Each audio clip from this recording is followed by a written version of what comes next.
I'm a word man. When we celebrate Shakespeare, we celebrate the power of words.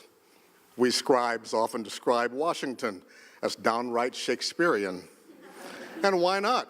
He wrote the script. That's what the fellow who just introduced me said, Michael Whitmore. He told me that 4 years ago as we discussed the speeches in the 2012 presidential race. Almost all of our political rhetoric, Whitmore told me, comes from two books from the 16th and 17th centuries, the King James Bible and Shakespeare's plays.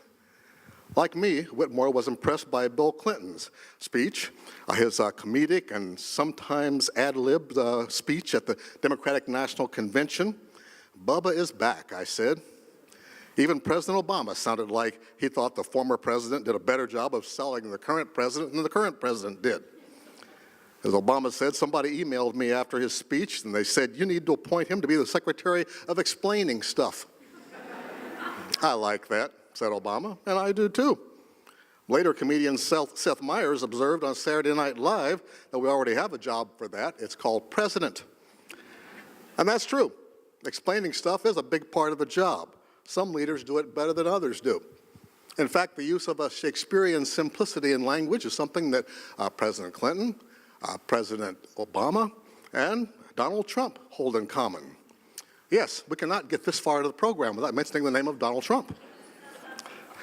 In fact, at a campaign rally back in December in Hilton Head, the Republican frontrunner explained the importance of words while describing the State Department. Quote, I'm telling you, I used to use the word incompetent. Now I call them stupid. I went to an Ivy League school. I'm very highly educated. I know words. I know the best words. But there's no better word than stupid, right? Unquote. Well, no wonder Michael Whitmore was intrigued by the language of politics. In fact, Michael took the text of Bill Clinton's remarks, compared it to Obama's speech, and found that Clinton relied almost exclusively on single-syllable, action-oriented words, words that come from the Germanic, Anglo-Saxon roots of English. Obama more often employed larger and more nuanced Latin-rooted words. Must be that University of Chicago exposure, right? Words that the French brought to English with the Norman Conquest back in 1066. Today, Whitmore said, you could say that almost all of our political rhetoric comes from those two books. Well, indeed, political speech comes to us in two speeds, as Michael also said, or I would call them socioeconomic tongues. There was Latin and its derivative Romance languages, French, Spanish, Italian, became the English spoken mainly by elites in the law, bureaucracy, and the intelligentsia. Short, action-oriented Anglo-Saxon words with the hard consonants, fighting, eating, hiking, became the day-to-day language that common people talk. Want to know the difference? Listen to rock and roll. Rock and roll rhythms are not very tolerant of fancy Latinate words. A notable exception, as Michael pointed out, was the Rolling Stones classic, I Can't Get No Satisfaction. Go from the Latinate to the Anglo-Saxon in a very effective way. But then Mick Jagger ran into something of a dilemma. What can he get to rhyme with satisfaction? Well, we all know the answer, don't we? Girly action. Now, if you're like me now, that song will be stuck in your head all day, won't it?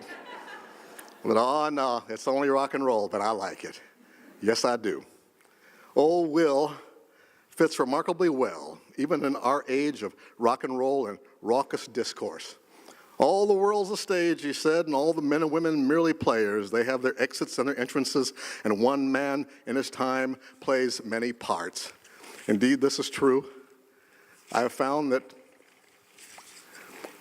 in fact, I wonder, what would Shakespeare say about today's era of government shutdowns, debt ceiling showdowns, and Obamacare website meltdowns? He wouldn't be surprised. As Wilmore said, he wrote the script. Indeed, dealing with kings, queens, aristocrats, others from the top to the bottom of society, Shakespeare understood how history repeats itself in very different times and places. Thus, it is not hard for us to imagine Shakespeare writing the script for today's politics. Might have Speaker Paul Ryan refusing pleas from others to run for president, reminding us of Hamlet. To be or not to be, that is the question. Republican Chair Reince Priebus could borrow from Twelfth Night to address Paul Ryan. Be not afraid of greatness. Some are born great, some achieve greatness, some have greatness thrust upon them. President Obama could turn to Hamlet in addressing congressional GOP leaders. Do you think I am easier to be played on than a pipe? Or Donald Trump to Megyn Kelly. I'll speak daggers to her, but use none. We can hope.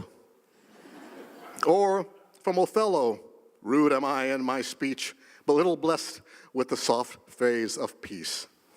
As You Like It provides a good line for Supreme Court candidate, Merrick Garland, as he visits senators on Capitol Hill.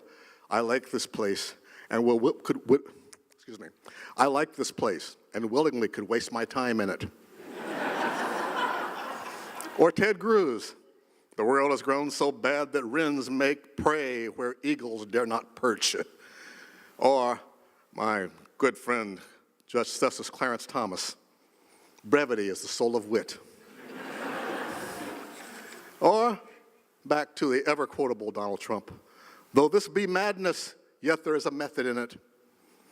Well, indeed, whatever happens in our politics today, we will be in for more surprises, but one thing that I think will be consistent, we know who wrote the script. Thank you very much.